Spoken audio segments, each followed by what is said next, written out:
السلام علیکم ناظرین حضرات، چینل کو ابھی سبسکرائب نہیں کیا ہے تو چینل کو سبسکرائب کر لیجئے، ساتھ میں بیل آئیکن ضرور دبا دیجئے تاکہ آنے والی ویڈیو کی نوٹیفیکیشن آپ کو ملتی رہے۔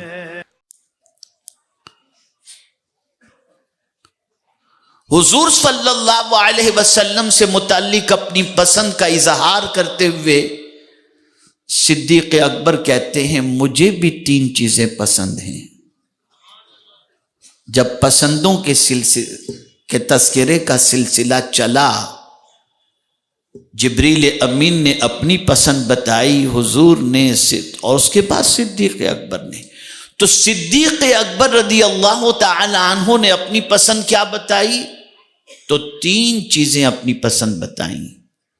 پہلی چیز النظر الی وجہ رسول اللہ، اللہ کے رسول صلی اللہ علیہ وسلم کو دیکھنا یہ مجھے سب سے زیادہ پسند ہے۔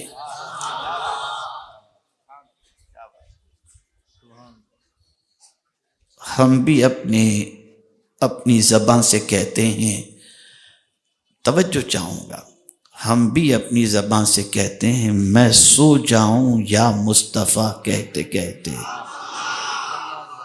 کھلے آنکھ صلی علی کہتے کہتے، بڑی معذرت سے پوچھتا ہوں کتنے لوگ ہیں جو سوتے ہیں یا مصطفیٰ کہتے کہتے؟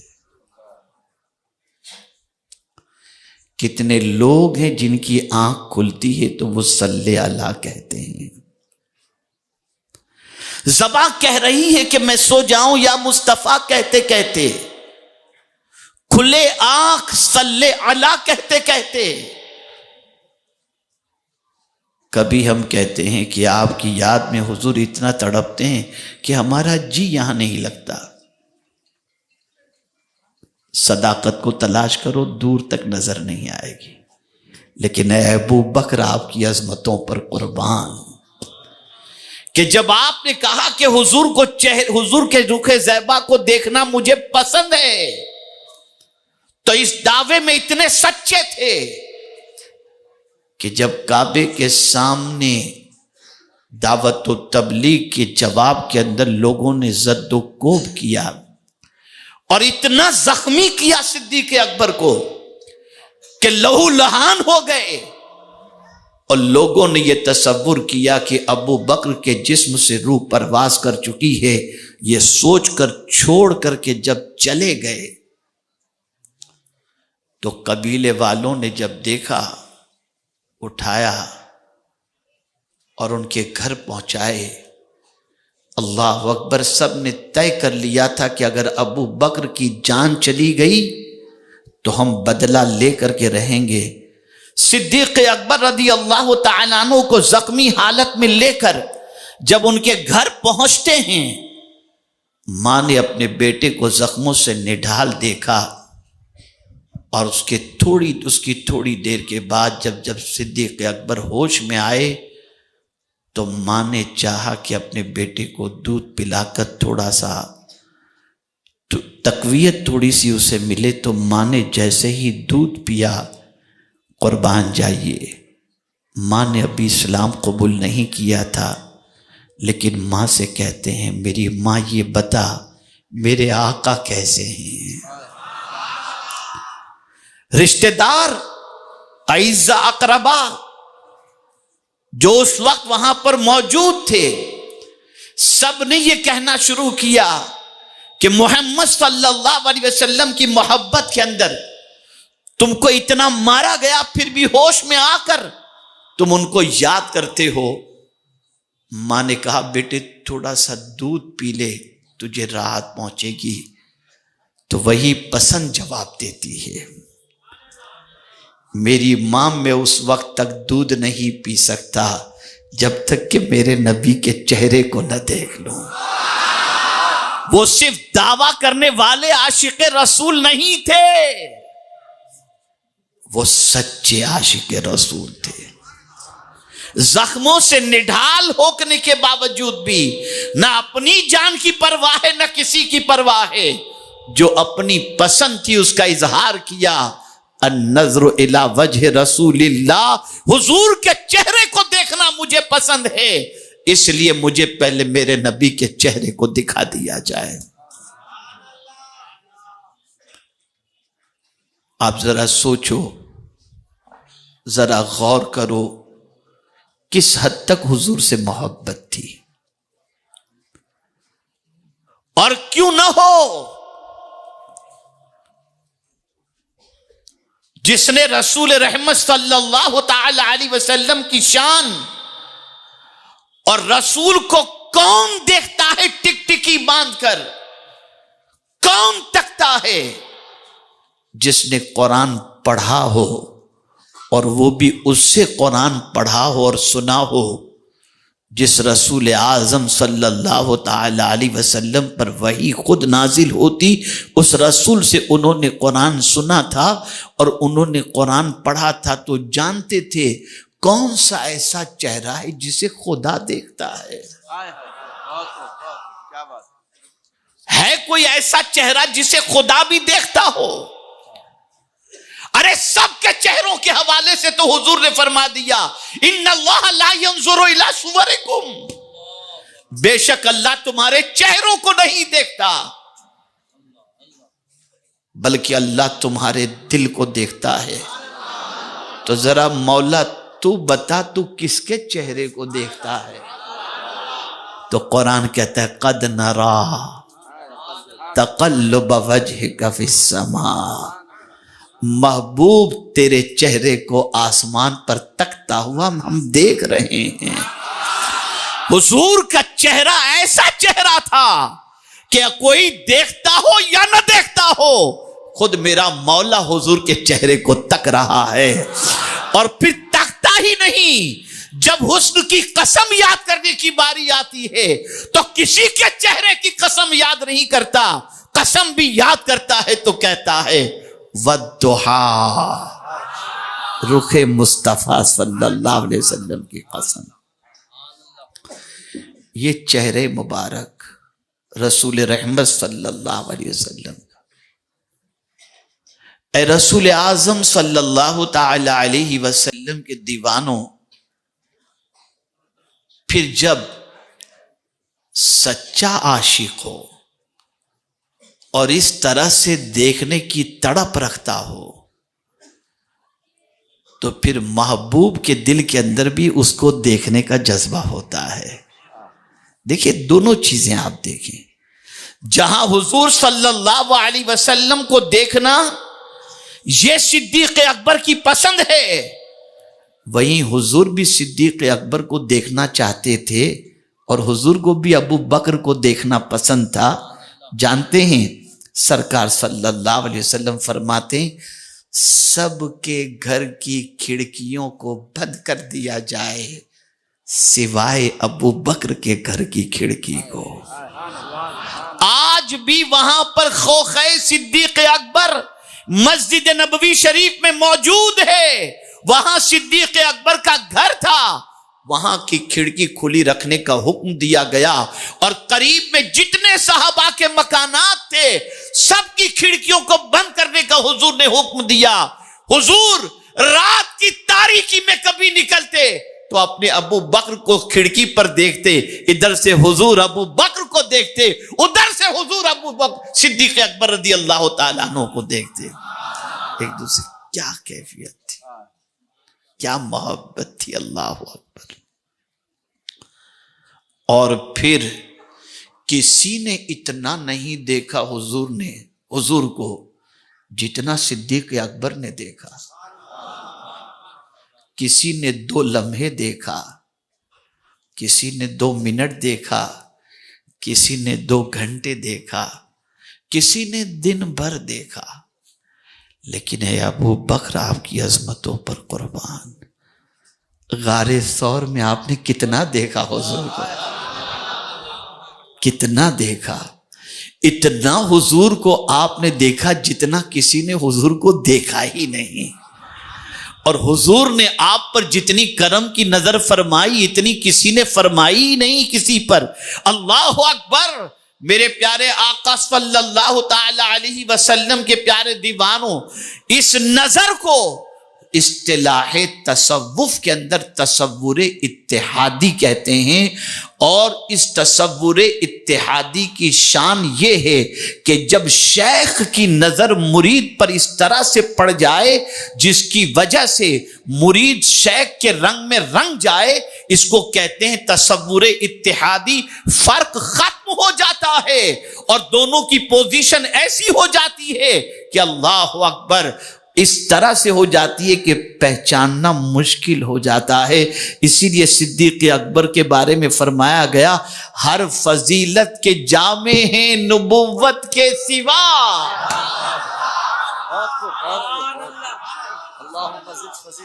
اور یہی وجہ ہے کہ جب ہجرت فرما کر غار ثور سے پہلے مدینے میں لوگ آئے تھے، مدینے کے لوگ مکے میں دیکھا تھا صدیق اکبر کو، پہچانتے تھے۔ مدینے سے جو لوگ حج کرنے آئے تھے ہجرت سے پہلے، انہوں نے صدیق اکبر کو دیکھا تھا، پہچانتے تھے صدیق اکبر کو، لیکن ہجرت کے بعد جب مدینے حضور پہنچے تو پہچاننا مشکل کہ حضور کون ہے اور ابو بکر کون ہے۔ معاملہ یہ ہے کہ تم نے تو مدینے مکے میں دیکھا تھا ابو بکر کو، اب دشواری کیوں پیش آ رہی ہے؟ وہی تصور اتحادی جو غار ثور میں تھا، ایسا رنگ دیا تھا اپنے رنگ کے اندر کہ کون آقا ہے اور کون غلام پہچاننا مشکل ہو گیا تھا۔ پھر جب صدیق اکبر نے حضور کے سر مبارک پر چادر تان دی، تب لوگوں کو پتا چلا کہ چادر تاننے والا غلام ہے اور یہ مصطفیٰ پیارے صلی اللہ علیہ وسلم۔ جو لوگ خاتم الاکابر حضور سید آل رسول مارہ روی رحمت اللہ تعالی علیہ سے متعلق کہتے ہیں کہ جب اعلیٰ حضرت مرید بننے کے لیے گئے تو باہر جب نکلے تو پہچاننا دشوار تھا کہ مرید کون ہے اور پیر کون ہے۔ وہ تصوف نہیں پڑھے ہیں، پڑھو تصوف، وہی تصور اتحادی تھا۔ وہ نظر ڈال دی تھی خاتم الاکابر نے کہ اعلیٰ حضرت باہر نکلے تو پہچاننا مشکل تھا، رنگ میں رنگ گئے تھے۔ اسی لیے پھر اعلیٰ حضرت بھی بڑے مزے سے کہتے ہیں، اللہ اکبر، بول بالے میری سرکاروں کے، کیسے آقاؤں کا بندہ ہوں رضا، بول بالے میری سرکاروں کے۔ یاد رکھو، ان سب چیزوں کو سمجھنے کی ضرورت ہے۔ عرض یہ کر رہا تھا، حضور صلی اللہ علیہ وسلم کے رخ زیبا کی زیارت کی تڑپ صدیق اکبر رضی اللہ تعالی عنہ کو بے پناہ تھی۔ انہوں نے صرف کہا نہیں تھا کہ حضور کے چہرے کو دیکھنا مجھے پسند ہے، وہ صدیق تھے، صدیق ثابت کر کے بتایا کہ میں کس طرح دیکھنا پسند کرتا ہوں۔ اسی لیے حضور محبوب الہی حضرت نظام الدین اولیاء رحمت اللہ تعالی علیہ ارشاد فرماتے ہیں کہ صبح کے وقت حضور کا دروازہ کھلتا نہ تھا، اس سے پہلے صدیق اکبر دہلیز پر آ کر کے بیٹھ جاتے تھے، رخسار رکھ کر بیٹھ جاتے تھے۔ سرکار جب دروازہ کھولتے تو دیکھتے ابو بکر بیٹھے ہوئے ہیں۔ سرکار فرماتے تھے، ابو بکر کیا وجہ ہے، اتنی صبح صبح آ کر کے تم بیٹھ گئے؟ تو عرض کرتے ہیں، حضور آپ کے دیدار کے بغیر رات کاٹنا بہت مشکل ہو جاتا ہے، میں صبح صبح آ کر اس لیے یہاں پر بیٹھ جاتا ہوں کہ جیسے ہی دروازہ کھلے میں اپنے آقا کے رخ زیبا کی زیارت کر لوں۔ یہ سچائی صرف زبان سے نہیں کہتے تھے، وہ سچے تھے حضور کو دیکھنے میں۔ انہوں نے جب کہا تھا کہ حضور کو دیکھنا مجھے پسند ہے تو انہوں نے یہ ثابت کر کے پوری زندگی بتایا۔ اے صدیق اکبر کی محبت کا دم بھرنے والو، آج کی اس اجتماع کے اندر یہ پیغام بھی لے کر کے جاؤ، دعویٰ جو محبت رسول کا کرتے ہیں ذرا اس پر عمل کر کے بھی بتاؤ۔ اب دوسری چیز کی طرف آتے ہیں۔ دوسری کون سی چیز پسند صدیق اکبر کو؟ تو کہتے انفاق و مالی علی رسول اللہ،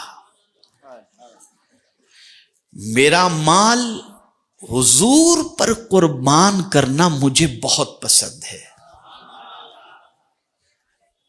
جان بھی مال بھی دونوں کو سرکار کی راہ کے اندر قربان کرنے کا جذبہ، لیکن مال کا ذکر آپ نے فرمایا کہ انفاق و مالی علی رسول اللہ، جان تو قربان کر چکے تھے غار ثور کے اندر، جب سانپ نے ڈنک مارا تب بھی پیر نہیں ہٹائے تھے، تو اس طرح سے جان تو دے ہی چکے تھے، مال قربان کرنے کی بات کرتے ہیں، انفاق و مالی علی رسول اللہ، میرا مال حضور پر قربان کرنا میں اسے پسند کرتا ہوں۔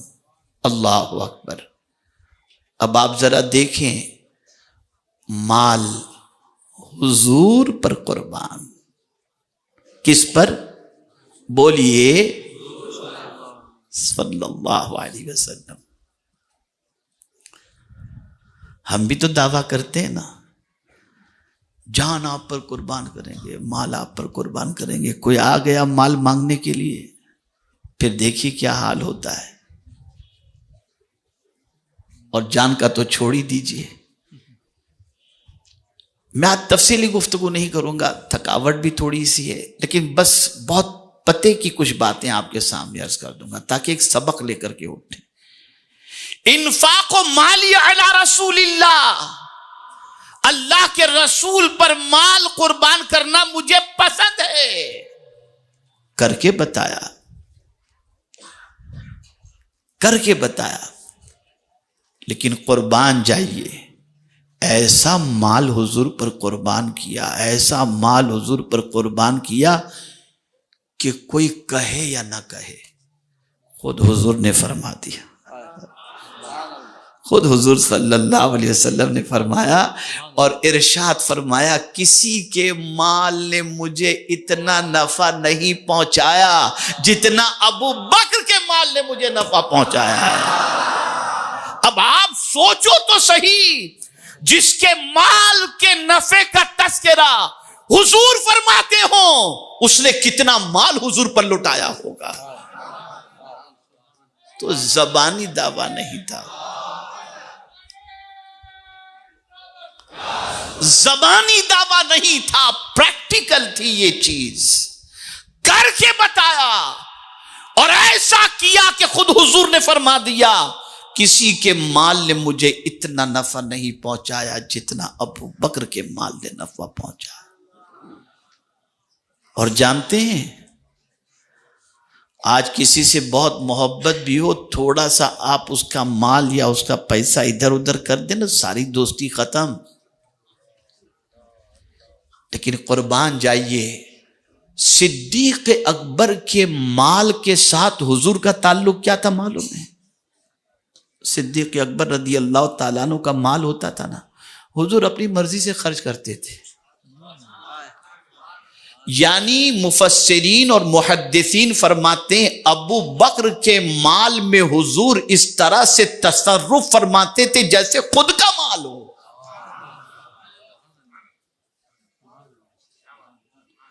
کبھی حضور کو ہچکچاہٹ نہیں ہوئی کہ میرا ابو بکر کیا سوچے گا، نہیں، بلکہ حضور جانتے تھے اگر میں کچھ لے کر اس کا مال دے بھی دیا تو میرا ابو بکر اس سے خوش ہوگا، کبھی ابو بکر کبھی دا خاطر نہیں ہو سکتا۔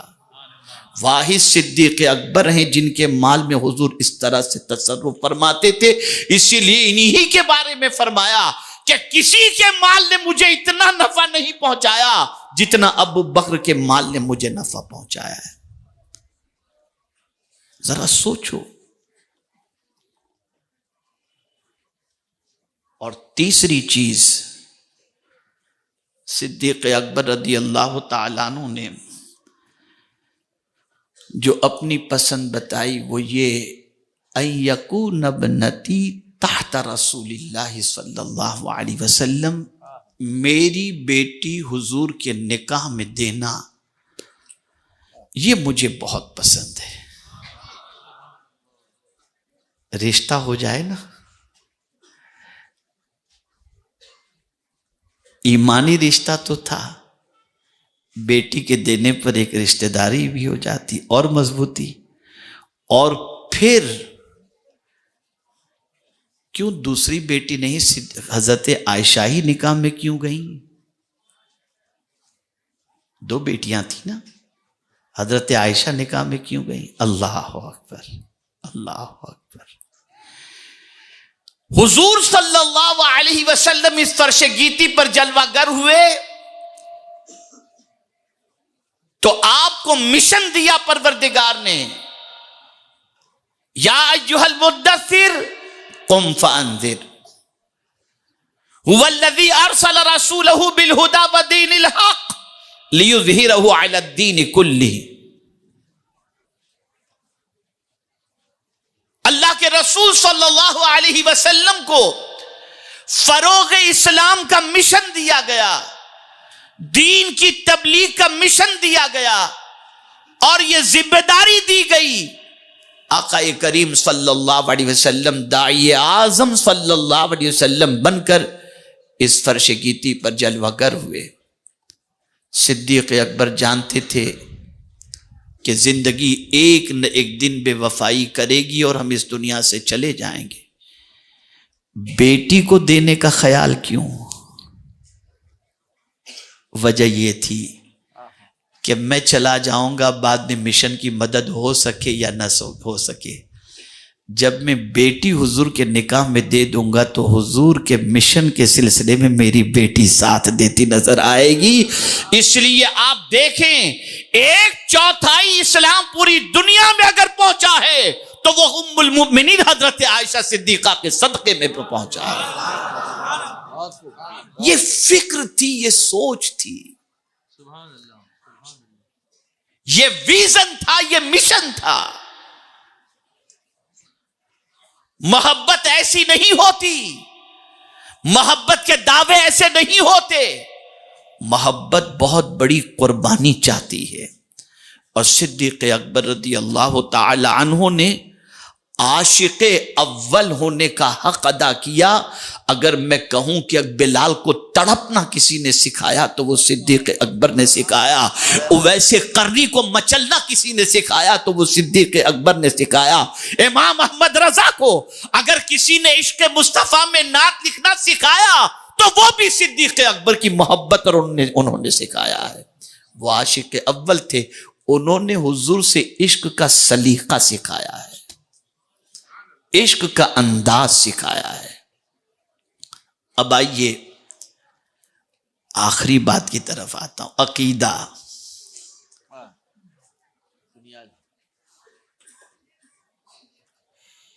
جو لوگ یہ کہتے ہیں کہ بھئی حضور سے مانگنے کے سلسلے میں ہم منع نہیں کرتے، صحابہ مانگتے تھے حضور سے، اور قرآن نے کہا وَأَمَّا السَّائِلَ فَلَا تَنْهَرْ، قرآن نے کہا مَا آتَاكُمُ الرَّسُولُ فَخُذُوهُ. لیکن یہ معاملہ جب تک ظاہری طور پر حضور صلی اللہ علیہ وسلم زمین پر جلوہ گر تھے تب تک کے لیے. حضور صلی اللہ علیہ وسلم کے وصال کے بعد حضور سے مانگنا معاذ اللہ، بعض لوگوں کا عقیدہ ہے کہ یہ شرک ہے، کہ وصال کے بعد نہیں مانگ سکتے. اور پھر آگے بڑھ کر معاذ اللہ یہ بھی کہتے ہیں کہ حضور معاذ اللہ وصال کے بعد کسی کو دیتے نہیں. پھر میں حیران ہوا کہ اعلیٰ حضرت کہتے ہیں مانگیں گے مانگے جائیں گے، منہ مانگی پائیں گے. قربان جائیے اعلیٰ حضرت کے شعر پر، منہ مانگی پائیں گے، مانگیں گے مانگے جائیں گے، منہ مانگی پائیں گے. سرکار میں نہ لا ہے نہ حاجت اگر کی ہے. اگر وصال کے بعد حضور سے مانگنا شرک و بدعت ہے